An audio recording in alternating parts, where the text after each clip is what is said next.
Well, hi, I hope you're doing well today. Just wanted to put out this little video to tell you about the upcoming new teaching series we're going to be doing as a church. So from about the end of July, we're going to spend probably, I'd guess, about a year and a half, a long time off and on, looking at Matthew's Gospel. And why are we going to do that?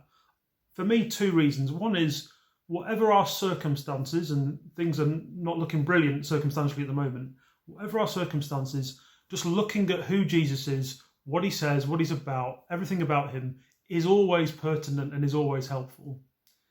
But secondly, the other reason is, right at the end of Matthew's Gospel, after the resurrection, Jesus gives this commission. He says, go and make disciples of all nations, teaching them to obey everything I have commanded you. Now, if you're a follower of Jesus and you're serious about doing what he says and you're serious about making disciples, you need to know what he actually taught. You need to grapple with that and you need to work out how to put it into practice. And so we're going to have a strong eye on doing that and seeing Matthew's Gospel basically as Jesus' guide on how to live, Jesus' guide on how to be a disciple. It's all in there. The Sermon on the Mount's got loads of stuff on this. So we're going to spend a good long time really deeply engaging with this text.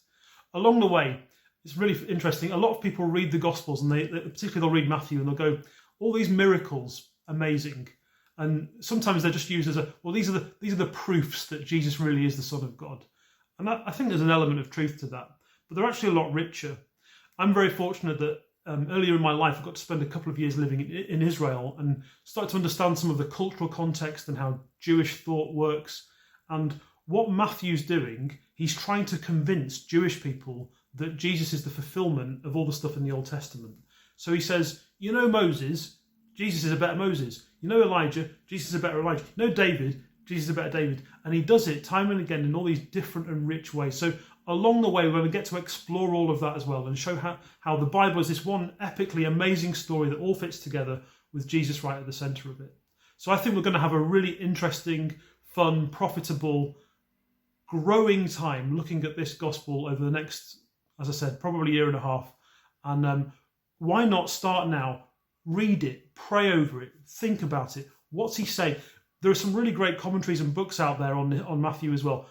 Go and scout them out, go and find them. And let's really just immerse ourselves in this book for the next wee while and see what God does with us individually and as a community as we do that.